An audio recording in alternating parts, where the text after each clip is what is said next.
Okay, well, welcome back. Thank you to our guests who have left us now, Melanie, Dara and Shalini, who have left. We'll have them on again. Great guests. Now, if you've been following Total Exposure over the last few weeks, you'll know that it's coming to its climax tonight. Time is at 7:30 to 8:30 and live final at 9:30. Way! Okay, now for those of you who don't know who's left, we've got Ruth, we've got Simon, we've got Sean, all lobbying for support at this stage. Let me throw on that basis to you, Simon. Did you ring the newsroom here last night purporting to be somebody else, saying that a certain actor in the UK is throwing his weight behind you? Yes or no?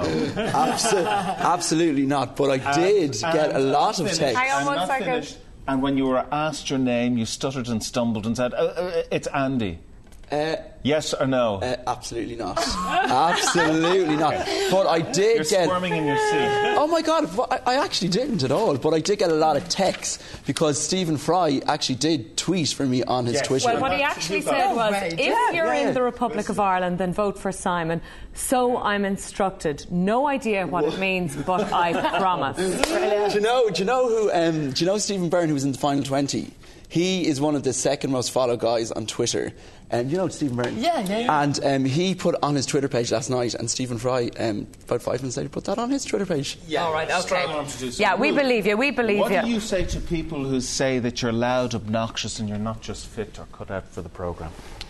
I'm definitely not obnoxious, I'll tell you that first. And loud, yes, probably a little bit loud and a little bit hyper. I'm the youngest of the group. I've never done it before, so I'm just learning as I go along. One of the judges, Michael, said to you one day, you're D4, and you said, oh, well, I'm not actually from D4, I'm from Castleknock. But a lot of the viewers now for Xposure and for Midday would be from right across the country, and they don't like to feel, oh, God, they're always talking about Dublin and Dublin 4. What do you have to offer them? Well, I am from Dublin. This is the way my voice sounds. This is the way I look, and I can't change any of that. I'm definitely not in that category that people would say D4. I was raised in Castleknock. It's the north side. Maybe I had one or too many speech and drama classes, I don't know, but I thought it was quite unfair that Michael O'Doherty said that I know, to me. coming from him. Each and every one of you got into this with a certain expectation. I'll put this to you, Ruth, that, you know, we're getting into TV, it's glitz, it's glamour, it's parties, it's vodkas, it's whatever every night of the week. Has that now been very much dispelled in terms of what the reality of it is for you? Yeah, absolutely. But what is reality for you now on TV on the basis of what you know? Oh, it's definitely not glitz and glamour. All the crew, everyone in production works really, really long hours. They don't moan about it. They don't complain about it. We have days where we're waiting around for hours and then it's bang, you have to be snapped straight on.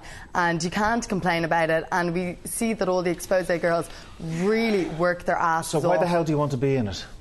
Because it's the only thing that I'm interested in. It's the only industry that I see myself in.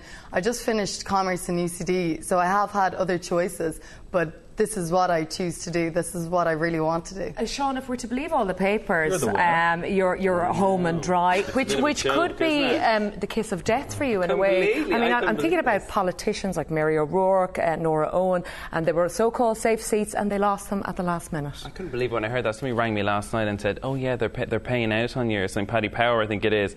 And I was like, I don't know why or what they know, but they definitely don't know who's won because the voting's kept completely secret. So I'm really worried that people will stop voting for me now, going, sure, he's a winner. Though you've FM 104 thrown its weight behind you, and 98 is there as well, and it's in spin there in some shape or form. There's a hope the tentacles are all over the place. I'm a radio man, you see. I work at well connected in radio as well. That's all over Spin. We were in Spin yesterday. We saw the posters. What about the stories about you, Ruth, buying SIM cards? Did I see that in one of the papers yesterday? Because you can only vote 50 times from one SIM card. Yeah, someone put it up on boards.ie in the TV3 website, and it's an absolute lie. Yeah, but you're all lobbying in some shape or form. What's the most outrageous bit of lobbying you've done in the past 24 hours?